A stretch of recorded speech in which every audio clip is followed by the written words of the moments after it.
सदैव स्मरणीय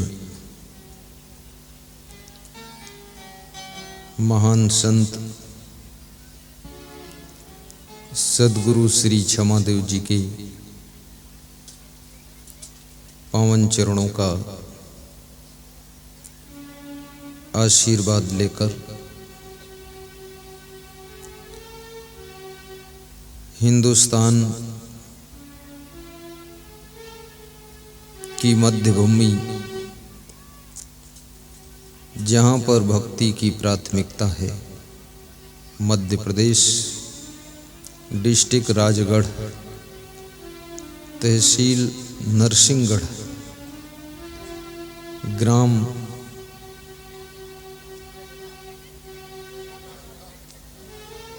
चाठा जागीर।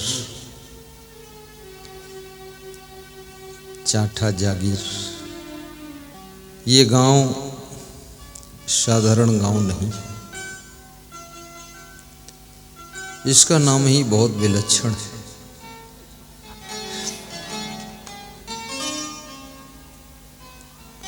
और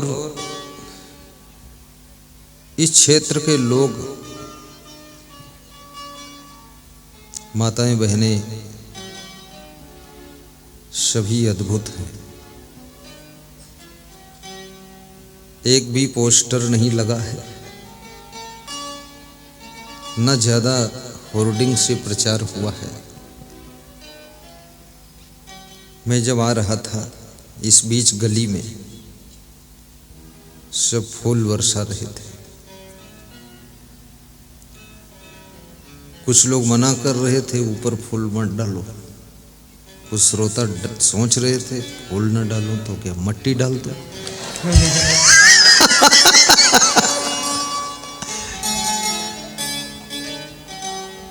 और मैं सोच रहा था, मैं कुछ न बोलूं तो ही ठीक है, जो डाल दे वही स्वीकार है।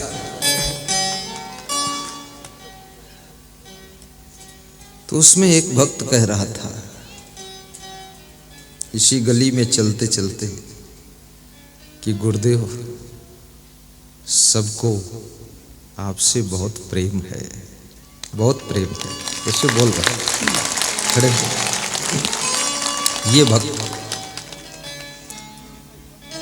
ये भक्त बोड़ा नगर से साथ साथ आ रहे थे। 10-20 भक्त हमारे साथ आ रहे थे। वो इसलिए आ रहे थे हमको बचाने के लिए कि बहुत प्रेम है, कहीं लोग दौड़ पड़े और चरण छूने लग जाए और गुरुदेव गिर पड़े तो क्या होगा, इसलिए बचा रहे थे। लेकिन सभी के अंदर प्रेम भी है और समझ भी है, विवेक भी है। इतना ध्यान तो सब रखते हैं कि गुरुदेव को गिरने से भी बचाना है, प्रेम करना है, लेकिन गुरुदेव को गिराना भी नहीं है, क्योंकि गुरुदेव स्वयं सबको ऊपर उठाने के लिए आए हैं। और उन्हीं को हम गिरा देंगे तो क्या होगा।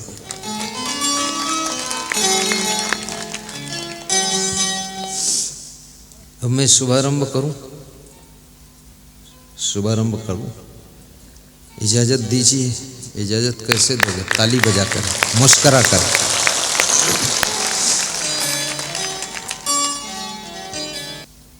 भारत देश में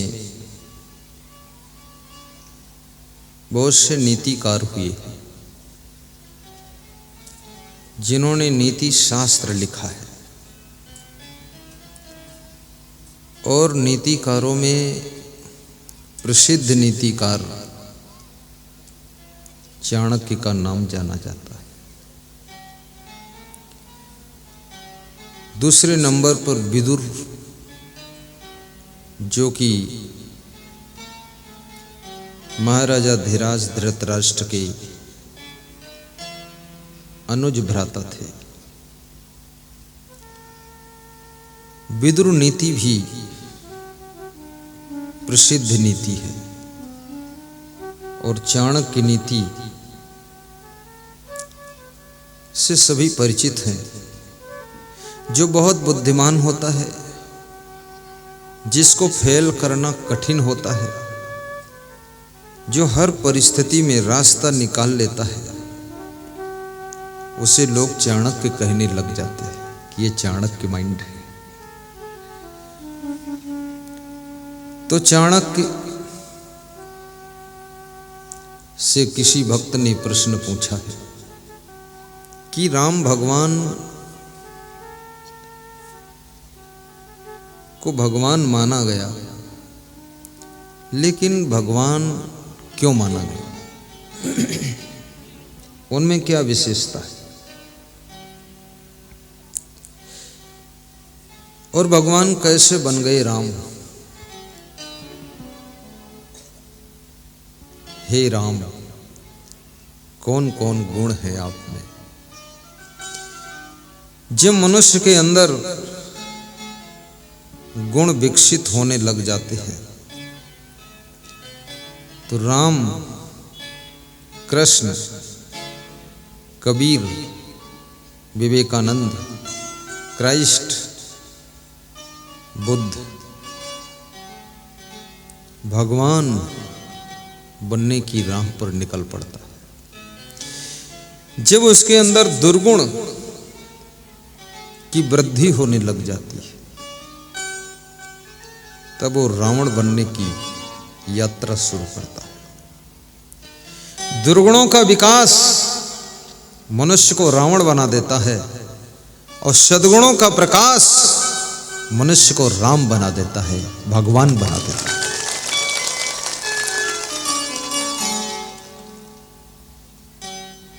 इसलिए कबीर साहब ने एक बहुत बड़ी बात कही है।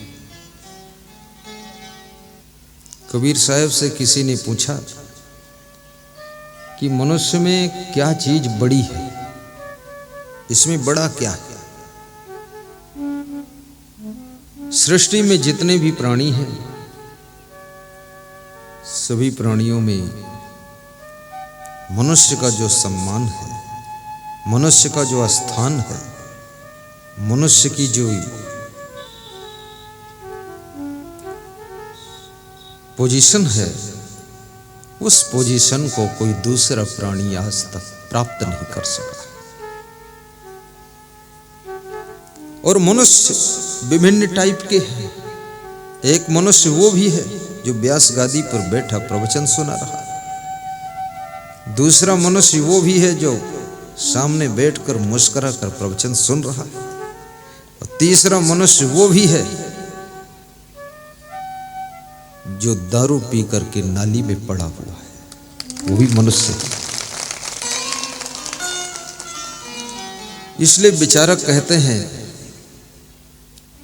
आदमी आदमी में अंतर, औरत औरत में अंतर। हर लेडीज निराली है, अद्भुत है। ये सब लगता है सब स्त्रियां बैठी हैं, स्त्रियां तो हैं, लेकिन हर स्त्री निराली बैठी, सब निराली है। इनकी चाल निराली है, इनका हाल भी निराला है, और इनके धोती साड़ी का रंग भी निराला है।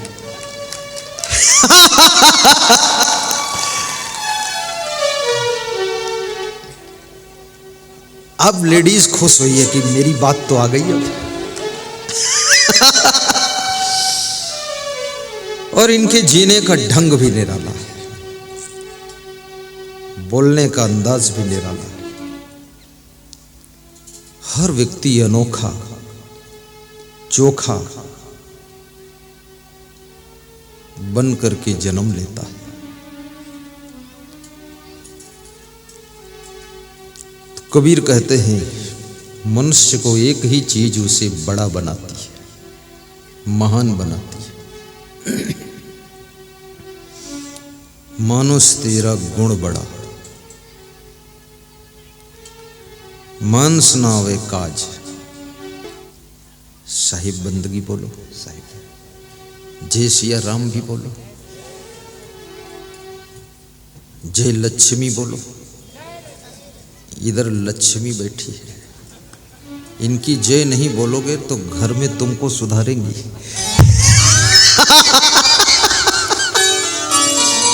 क्योंकि मेरे को तो किसी घर जाना नहीं है, मैं तो अपना घर वर सब मिटा दिया।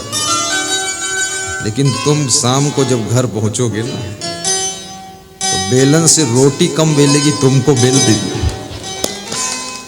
इसलिए इनकी जय यहीं से बोल दो। सीता मां के समान सभी नारियां दर्शन दे रही। इसलिए मानस कहती है कि सिया राम मैं सब जग जाने, करो प्रणाम जोर युग पाणी। पाणी माने पानी नहीं, पानी माने हाथ, युग माने दोनों, जोड़ माने जोड़ना। दोनों हाथ जोड़ करके सबको प्रणाम करता हूं। नारियों में सीता का दर्शन, पुरुषों में राम का दर्शन होता है। राम साक्षात तो नहीं मिलेंगे, सीता भी साक्षात नहीं मिल सकती है, लेकिन सीता के रूप में नारियां और राम के रूप में पुरुष मिलते हैं। उन्हीं में सीता और राम का दर्शन कर लेना तो तुम्हारा घर मंदिर बन जाएगा, मंदिर। इसमें ऐसे कितने श्रोता हैं जिन्होंने हमको टीवी में या मोबाइल के यूट्यूब में देखा है? दोनों हाथ उठाकर बताओ। सबने देखा है, नीचे कर लो। तब तो मुझे आने की जरूरत नहीं थी, सब देख ही चुके थे कि फिर भी आना चाहिए, आना चाहिए। एक बार की, दो बार, बार बार की 1000 बार की, जिंदगी भर। अरे मरने के बाद भूत बनकर आ जाएगी।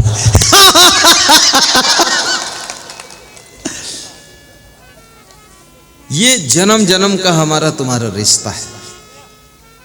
चाहे आपका जन्म मध्य प्रदेश में हुआ हो, मेरा जन्म नेपाल बॉर्डर पर हुआ हो, लेकिन ये जन्म जन्म की रिश्तेदारी है। इसलिए नेपाल से चलकर मैं यहाँ आया हूँ और एमपी से तुमने नेपाल वाले महात्मा को यहाँ बुलाया।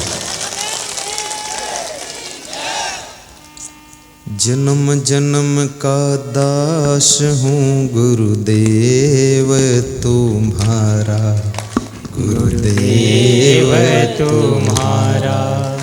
जन्म जन्म का दास हूँ गुरुदेव तुम्हारा, गुरुदेव तुम्हारा।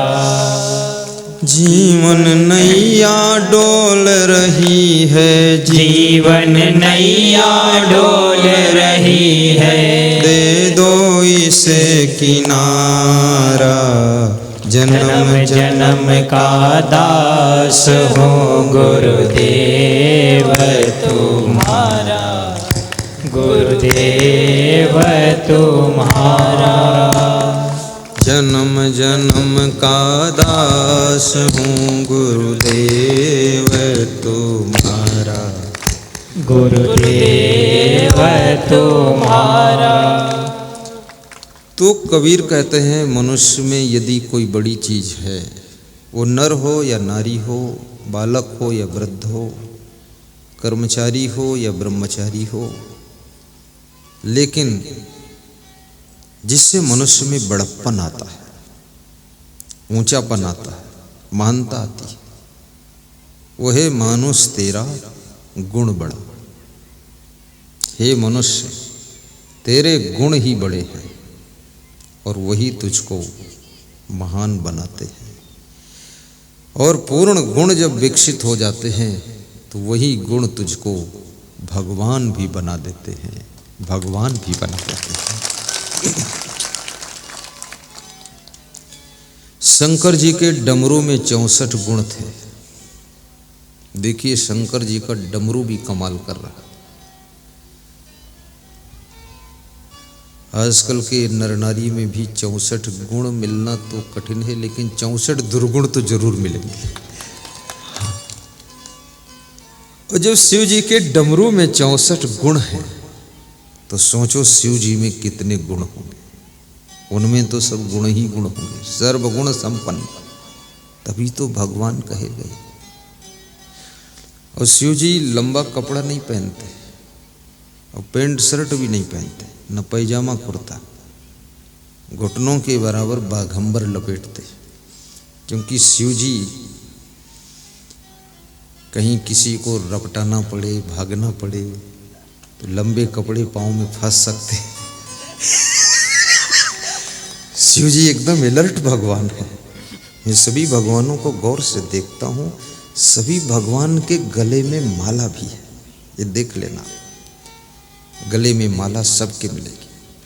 और सभी भगवान के हाथों में कोई न कोई अस्त्र जरूर मिलेगा। शिव जी कुछ नहीं रखते थे तो त्रिशूल रखते थे। भक्ति करो तो तुम्हारा शूल मिटा देते, और उल्टा पलटा करो तो त्रिशूल भोंक देते।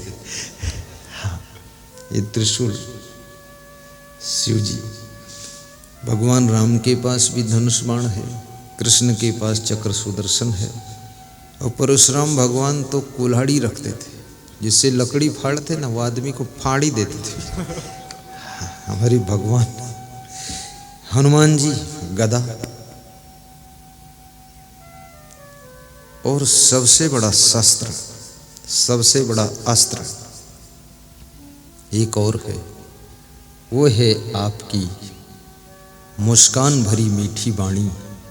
इस शस्त्र के सामने दुनिया के सभी शस्त्र फेल हो जाते हैं।